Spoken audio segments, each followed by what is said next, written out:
اور روزہ نہ صرف یہ کہ انسان کو روحانی ترقی عطا کرتا ہے، تقویٰ دیتا ہے، بلکہ جسمانی طور پر بھی روزہ بہت مفید چیز ہے.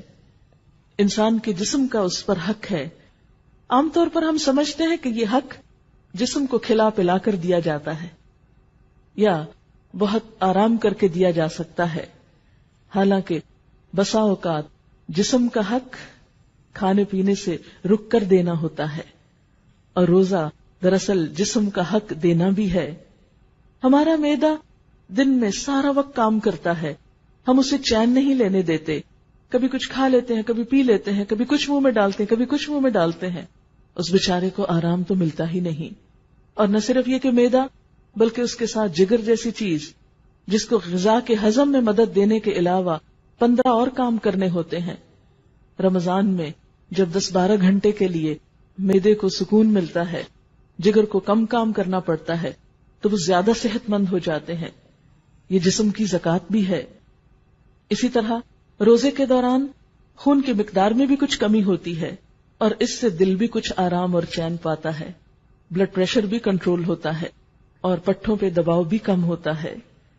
افطار کے وقت تک خون میں موجود غذائیت کے تمام ذرات تحلیل ہو چکے ہوتے ہیں، یعنی انسان وہ سب کچھ استعمال کر چکا ہوتا ہے، اور اس سے پھر شریانوں پر یا وریدوں پر چربی نہیں چڑھتی اور انسان زیادہ صحت مند ہوتا ہے. شریانیں سکڑنے سے محفوظ رہتی ہیں. اس طرح روزہ دل کی بیماریوں سے بھی حفاظت کا ذریعہ ہے. اسی طرح روزے کی وجہ سے کچھ گروتھ ہارمونز جسم کے اندر پیدا ہوتے ہیں. ریسرچ سے یہ بات سامنے آئی ہے کہ جو لوگ زیادہ روزے رکھتے ہیں ان کی سکن دیر تک اچھی رہتی ہے، وہ جھریوں سے محفوظ رہتے ہیں. یعنی بہت سے لوگ یہ سمجھتے ہیں کہ کھا پی کر زیادہ صحت مند چہرہ نظر آتا ہے، لیکن معاملہ اس کے برعکس ہے. خواتین تو خاص طور پر اپنی سکن کے معاملے میں بہت کانشیس ہوتی ہیں. ان سب کے لیے ایک اچھی ٹپ ہے، لیکن یاد رکھیے کہ ہمیں صرف اس جسمانی فائدے کے لیے روزہ نہیں رکھنا، اصل تو اللہ کی رضا کی خاطر اللہ کے لیے نیت کر کے رکھنا ہے. لیکن جب کوئی شخص اللہ کا ہو جاتا ہے، اللہ کے لیے کوئی کام کرتا ہے، تو ایسا نہیں ہوتا کہ دنیا کا فائدہ اس کو حاصل نہیں ہوتا. بندہ مومن کی تو بہرحال پرائرٹی آخرت ہے، دنیا تو دوسرے نمبر پر آتی ہے. اس لیے اگر آپ اللہ کی خاطر ایک نیک کام کریں گے تو دنیا میں بھی اس کا فائدہ اٹھائیں گے. گروتھ ہارمونز جب بڑھتے ہیں جسم میں تو اس سے پٹھوں میں پروٹین بڑھتی ہے، اور فری فیٹی ایسڈز کی تیز حرکت کی وجہ سے پٹھوں کو توانائی مہیا ہوتی ہے. اسی طرح روزہ رکھنے سے خوراک کی توڑ پھوڑ کا بنیادی نظام میٹابولک ریٹ جو ہے وہ بھی معتدل رہتا ہے.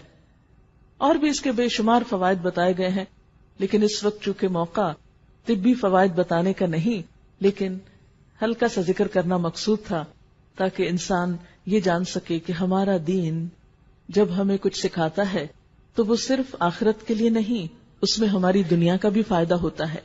بہت سے لوگوں کو یہ غلط فہمی ہوتی ہے کہ اگر ہم دین کی طرف آئیں گے یا دین کے لیے کچھ کام کریں گے تو شاید ہمیں دنیا مکمل طور پر بند کرنی پڑے یا دنیا ہم سے چھٹ جائے گی.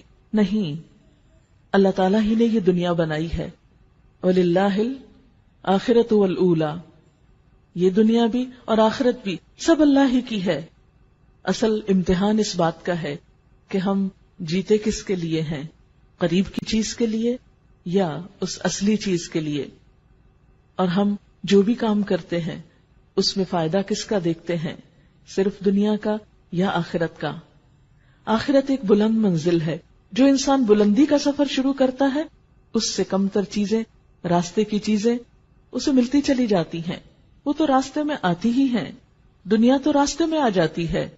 لیکن جو شخص آخرت پر اپنی نظر رکھ کے جیتا ہے اور وہ قدم بقدم سفر کرتا چلا جاتا ہے، اسے وہ منزل بھی مل جاتی ہے اور راستے کے فائدے بھی اٹھا لیتا ہے. لیکن اگر کوئی شخص اپنا گول ہی ایسا رکھے کہ وہ صرف دنیا کے لیے جیے تو آخرت اس سے چھٹ سکتی ہے، وہ وہاں تک نہیں پہنچ سکتا.